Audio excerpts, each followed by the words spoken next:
EVTN News, your source for what's going on in the Catholic world, your number one source. And if you don't like it, well, I identify it as that for you. And so we're going to go to Austria. Actually, not, but talk about Austria. Austrian bishops, they support the government's jab mandate. And Alexander Teshugoel, if you remember him, he threw the Pachamamas in the river in Rome. And he posted a tweet on Twitter. He said the Austrian bishops are now officially endorsing the government's coming dictatorship. They just declared their support for the jab mandate.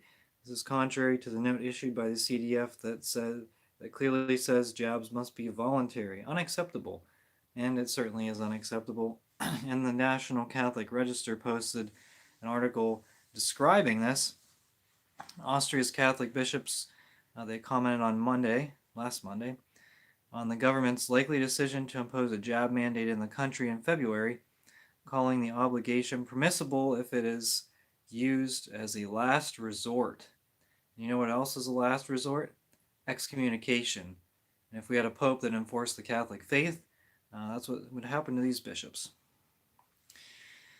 Moving to Catholic University of America, an image portraying the Virgin Mary and Jesus in a way that some critics said politicized religion to comment on the murder of George Floyd was defended and replaced by Catholic University of America officials after it was stolen in late November.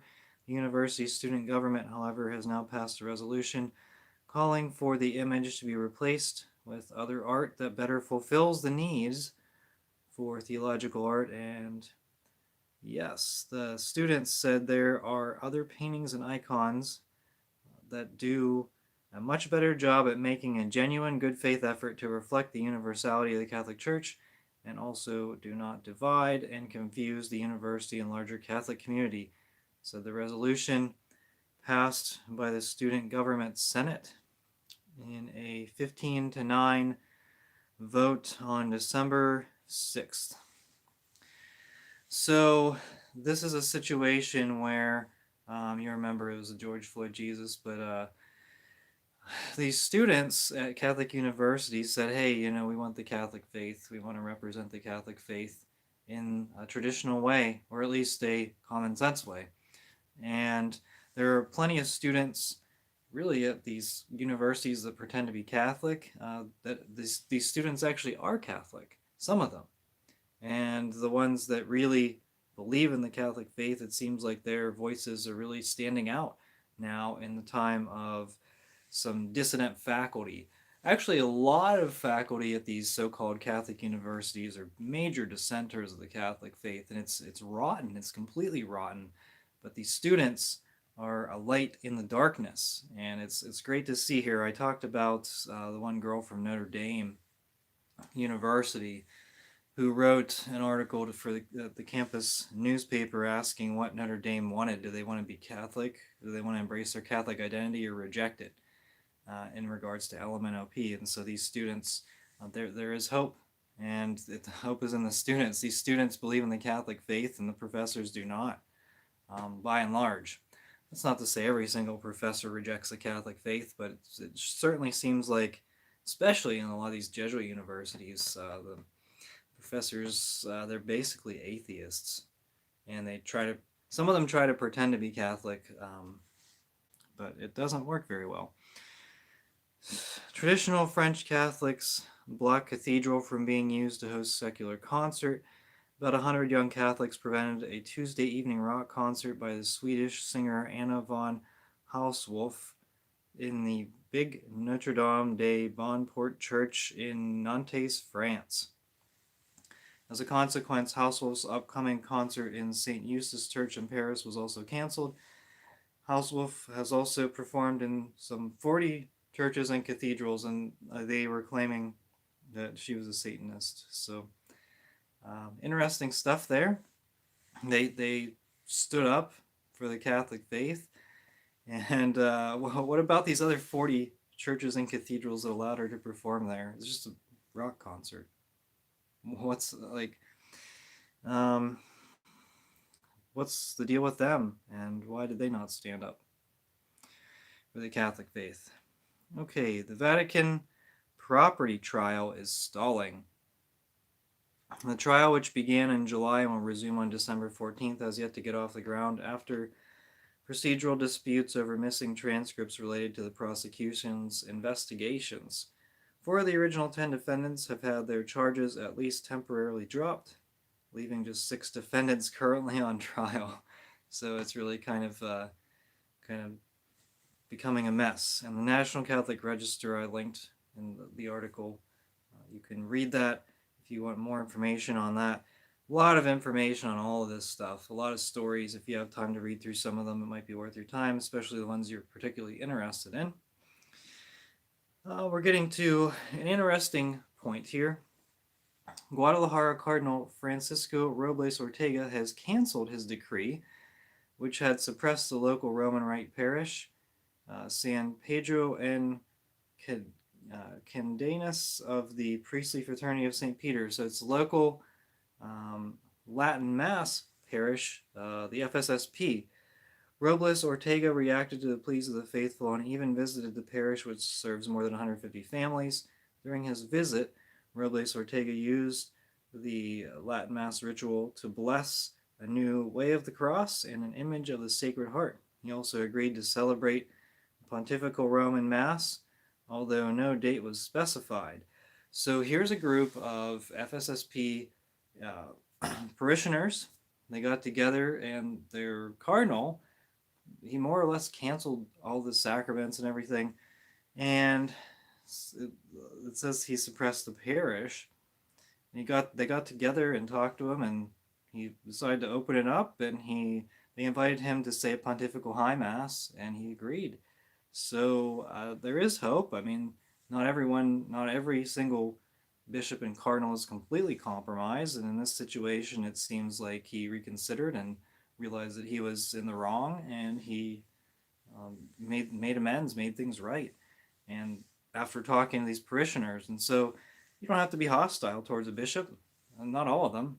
You can simply express your thoughts, and there you go. Maybe you'll get a mass, maybe you'll get your mass back, who knows. It could happen. It's a possibility. Restrictions placed on a high school Catholic club in Canada. Last month, Eric Hamber's secondary school in Vancouver placed restrictions on grade 11 student Timothy Q's Catholic club aimed at teaching and promoting the authentic Catholic faith after the school's board was hit with a barrage of complaints following an interview he did to promote his new club. While Q's pro-Catholic club has been limited because it promotes a particular religion, other ideological groups such as pro-LMNOP groups remain unaffected. According to Q, the new regulations imposed on his group prohibit him from explicitly teaching or promoting the Catholic faith, but instead must be limited to socialization and general discussions surrounding the topic of Catholicism. It's disappointing, Q told the BBC Catholic. All I really wanted to do is to just teach Catholic teaching. People were really mad, he said. It's been kind of crazy. I didn't expect it to be this bad. Well, in Canada, kind of do, because there's a lot of communism. And unfortunately, in a public school, he just wants to share his Catholic faith, but you can't do that because Canada is pretty much communist. Sorry, no offense to Catholic Northmen or any of the other good Canadians that I know, but it's a bad place. Or not a bad place, but a bad situation. There's a lot of land, though. Lots of land, lots of moose. Okay, and here's a Catholic diocese. A person in the United States, this is good news. A person who publicly, the Catholic Diocese of Marquette released a statement, and it was a very long letter, like 14 pages or so. And it has some statements in here. One of the statements says, a person who publicly identifies as a different gender than his or her biological sex or has attempted gender transitioning may not be baptized, confirmed, or received into full communion in the church unless the person has repented. Persons who identify as a different gender than their biological sex or have attempted gender transitioning should not present themselves for Holy Communion. There's several other statements that are included in here, and this is under Bishop John Dorfler, of Marquette. So thank you, Bishop Dorfler, for expressing the Catholic faith. That's good. I hope there's more to come from that. And I hope other bishops take his lead. I hope other bishops see what he is doing and release similar statements. That would be a nice show of unity, solidarity, whatever they like to talk about. Pope Francis he thanks New Ways Ministries for their work. Now, if you remember New Ways Ministries, they are very LMNOP. Now, they support the LMNOP lifestyle and contradict the Catholic faith. In fact, it was under Cardinal George of Chicago who said they're not Catholic, and they contradict the Catholic faith. Well, there you go. Now, Pope Francis has been in correspondence with New Ways Ministry this past year, thanking the group for its work and affirming its co-founder. According to the National Catholic Distorter, in 2 letters to New Ways Ministry this year, Pope Francis commended the organization for its outreach to the LMNOP community. Written in Spanish on official Vatican stationery, Francis's letters mention that the Pope is aware that New Ways Ministry's history has not always been an easy one, but that loving one's neighbor is still the second commandment, tied necessarily to the first commandment to love God. Thank you for your neighborly work, Francis wrote in a June 17th letter addressed to Francis D. Bernardo, Executive Director of New Ways Ministry, which is based in Mount Rainier, Maryland. In a previous letter on May 3rd, Pope Francis replied to D. Bernardo, saying, "It has helped me a lot to know the full story you tell me about New Ways Ministry's history." The Pope added, "Sometimes we receive partial information about people and organizations, and this doesn't help. Your letter, as it narrates with objectivity its history, gives me a light to better understand certain situations."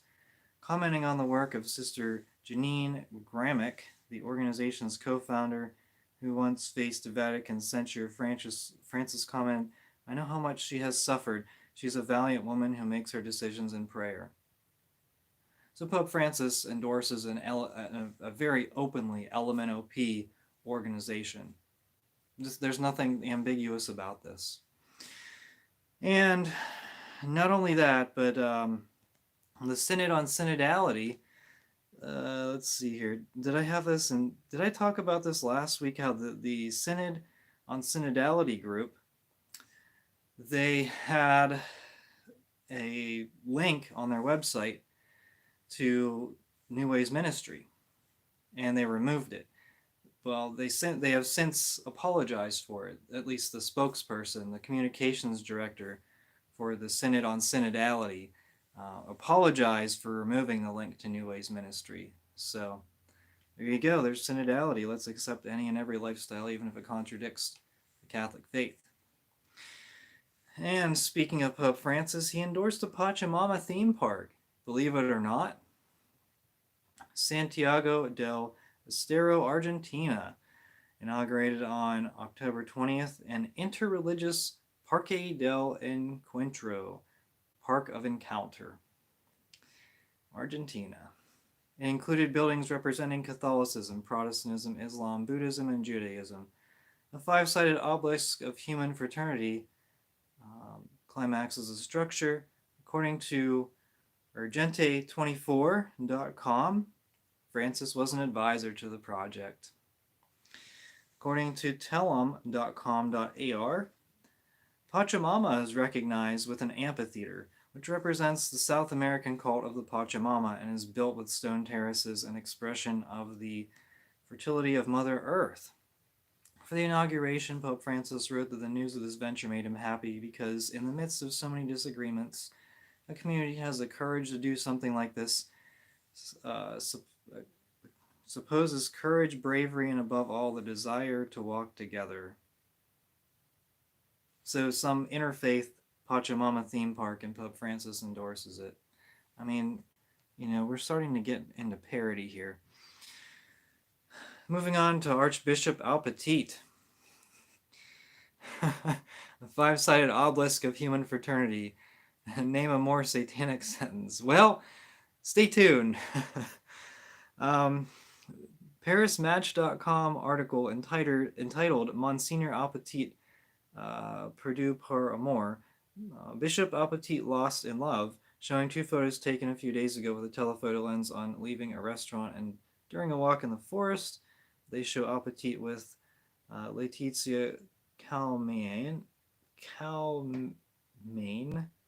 a young consecrated virgin who is teaching at the College of Bernardine, a Catholic academy. Now, I don't think this is Cardinal Bernardine. I think it's probably it'd be Saint Bernardine.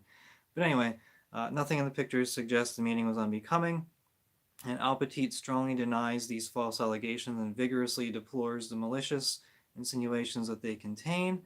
Alpetit's lawyer, Jean Reinhardt, is examining legal proceedings against ParisMatch.com. So, Archbishop Alpetit, he's kind of, I don't know, do I want to say disgraced? I don't know. He was forced to resign by Pope Francis. But the fact that his lawyer is fighting back is pretty interesting. And I think that maybe there are two sides of the story. Did he resign because of an ambiguous, what was it, ambiguous interaction with a woman?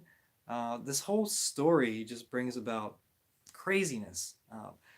Pope Francis said he accepted the resignation because of public opinion.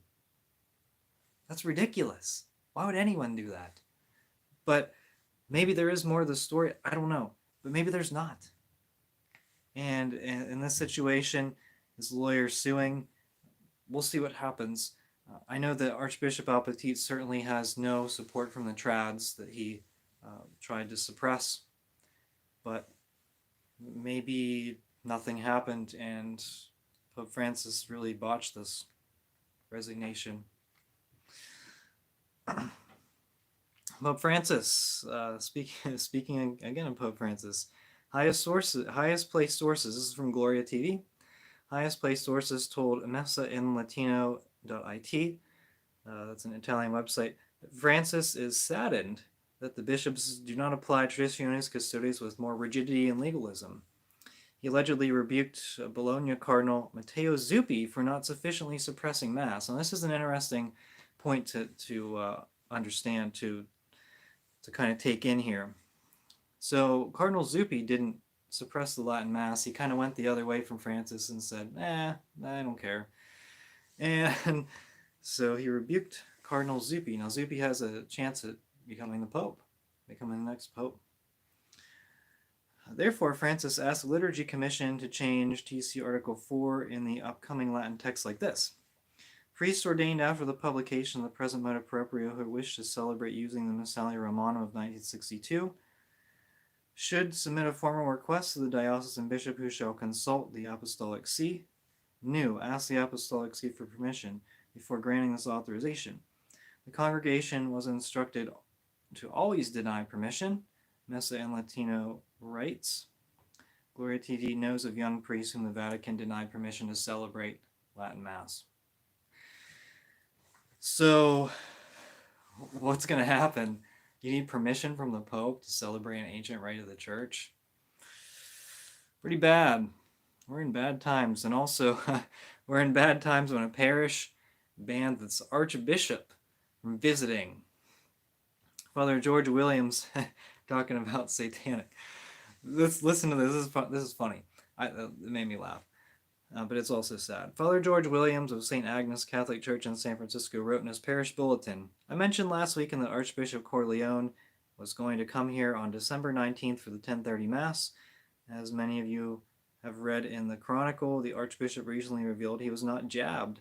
I called him and spoke with him and asked him to reschedule his visit for a later time because many people in the parish had expressed concern about this. I feel it is important that everyone feels safe and we all do our part to prevent the spread of the virus. So I think, obviously, this priest's concern, I think that he also needs to be concerned about the Catholic faith, which apparently that certainly appears he is not. And under the parish logo at the top of the bulletin are the words, inclusive, diverse, Jesuit. What a shock. San Francisco needs to have a crackdown. Archbishop Corleone needs to start enforcing the Catholic faith.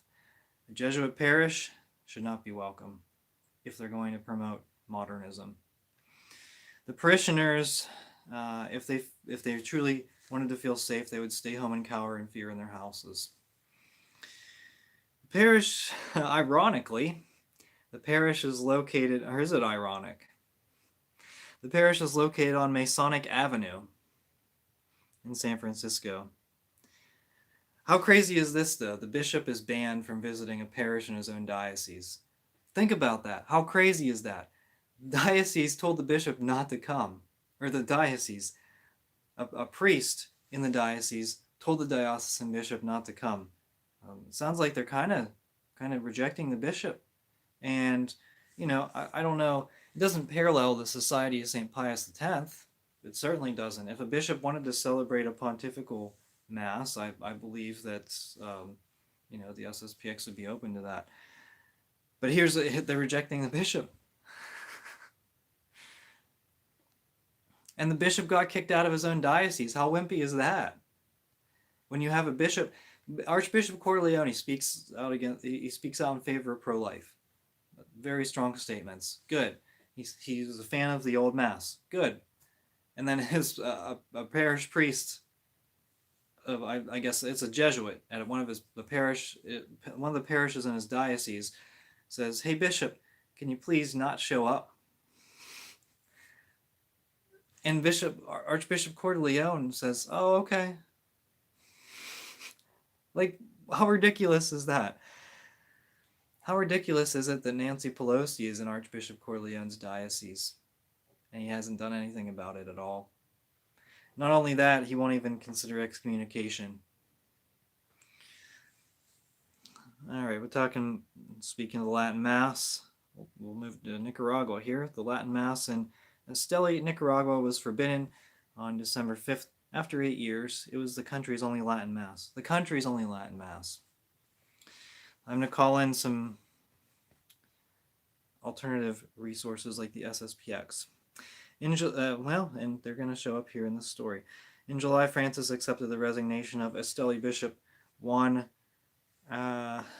Abelardo Mata Guevara, 75, an interesting story. No, it's Guevara, sorry. According to the Amigos de la Fraternidad Sacerdotal San Pio X, Nicaragua, St. Pius X priests celebrate Mass in a parish in Esteli where the Salesian Juan Alvarado Mata Guevara was the bishop. So I found an article from previous years. The bishop says of himself that he used to be a communist and liberation theologian until he met Catholic priests at a Fatima Congress, which led to his conversion. The priests put him in contact with the SSPX, whose priests the bishop allowed to preach missions and even retreats for his clergy. So much for SSPX rejecting bishops. They cooperated fine with this bishop. Some of them have since begun celebrating the original Latin Mass. Some of the clergy of the diocese. His successor, the present apostolic administrator, Monsignor Ronaldo Alvarez Lago, suppressed the Latin Mass under the pretext of Traditionis Custodes. The priest in charge, Father Augusto Cesar Marin, 43, told Radio ABC Stereo.com that the ban was very difficult for him, adding that all saints were nourished by this Mass and Latin America was evangelized by it. However, he won't fight back. Unfortunately, a lot of priests will not fight back against unjust restrictions by the bishops, and that's why we're part of the reason, large reason, big reason, I don't know, the situation of why we're in the situation that we're in. I don't know. What do you think? Cardinal Brandmuller claims there is never a Mass of all times.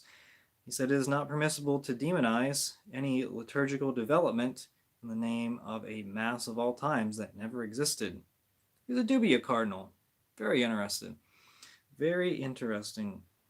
He describes liturgical progressives and traditionalists as squabblers, and oddly enough places himself in a middle position between their views, which he considers both wrong. So I've learned long ago that it's not good to be a moderate. Sometimes it is. I mean, if there's ridiculous stuff going on, then you can stay in the middle and say, all right, enough. That's ridiculous. However, being a moderate's not always a good idea. And in fact, whenever one side is correct, then you don't want to put yourself in the middle ground. You want to take the side of the correct position. So there's that. So Cardinal Brandmuller, what's the deal? And I don't think you got an answer to your dubia yet either. Would you like to ask again? Okay. Here's some big news, and I don't really like reporting on rumors a lot, but sometimes it's needed. So Pax liturgique.com, I believe it's a French website, believes the prohibition of the Easter Triduum and all sacraments except Mass in the Diocese of Rome was a trial balloon. According to our sources, this regime will be extended to all of Latin Christendom very quickly before Christmas, by a text and instruction, from the Congregation for Divine Worship. Pax Liturgique adds that according to the same sources, the attack on the Roman Rite seminaries will be more rapid and more radical than envisaged by means of canonical visitations. Wow. This very specificity of these seminaries will be affected, and they will be forbidden to carry out Latin Rite ordinations. It must be kept in mind that according to Pope Benedict XVI, such measures against the Roman Rite and the Gloria TV refers to the Latin Mass, the rite of the Latin Mass as the Roman Rite, are utterly null and void. Measures against the old rite are utterly null and void. But what are the FSSP and the Institute going to do? And here's something that's specific. Like, this is big. This is big, a big story if it's true. No, unfortunately it's just rumors. Unfortunately, I have no idea if this is true or not. I'd like to know if it's true. These are just rumors right now, but what if the old rite seminaries, FSSP, Institute of Christ the King, cannot ordain priests in the old rite? They recite the oath against modernism in old rite ordinations. As far as I know, they don't do that in new rite ordinations. Is that one of the reasons why the old rite ordination is being attacked? Is because the oath against modernism is not stated in the new rite? I think it might have something to do with it. Crazy to think about. And I'm gonna, let's see here, let's get to the comments, because I see there are people in the live chat. Thanks for showing up to EVTN News. Honestly, what is it with these guys on Pachamama? They keep saying it was just a conspiracy, but they seem to be obsessed with doing Pachamama stuff. It's deliberate. If they didn't support pagan idols, then they wouldn't be supporting pagan idols.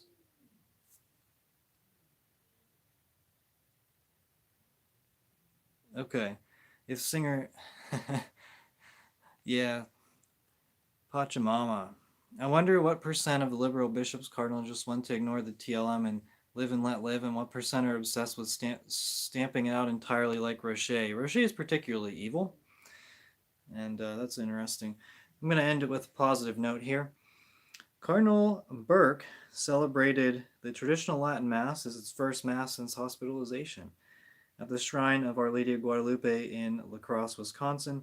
In a message ahead of the Mass, the Cardinal said his health has improved, but the Mass would not signal a return to his usual pastoral activities, and his rehabilitation will continue for the foreseeable future. While I regained consciousness after spending 9 critical days on a ventilator, I was filled with the knowledge that Our Lady of Guadalupe had been constantly holding me in her arms and keeping me one in heart with the glorious pierced heart of her divine Son, the most sacred heart of Jesus. I want to help pilgrims to the shrine to have the fullest encounter possible with our Lord, an encounter which will sustain them as they return to their homes, work, and other activities. Burke said, in a special way, I will dedicate myself to the realization of the retreat house to be built alongside the church so that pilgrims may regularly spend several days to our Lord here, especially at the most important or critical times in their lives. Clearly, if our Lord has kept me in life, he desires me to be ever more faithful, generous, and pure in working with him for the salvation of souls, the Cardinal said. So, Cardinal Burke, he's come back from, being very sick. And did he have a moment where he realized that he needed to fight for our Catholic faith and fight for the Roman Rite? I don't know. I really don't know. It seems as though he's going to take more of a role in promoting his shrine in the United States. And I think a lot of us were hopeful that he would be a fighter for the old rite. His first Mass was a Latin Mass since his hospitalization. His first public Mass was a Latin Mass, so that's significant. And the Cardinals have the option of going around anywhere they want and saying a Latin Mass, and so he should go to the particularly rotten bishops' dioceses and celebrate Latin Masses. I think that would be great. It would certainly demonstrate that the Catholic faith is alive and well. And let's see, will he lead the fight for the Latin Mass? I don't know.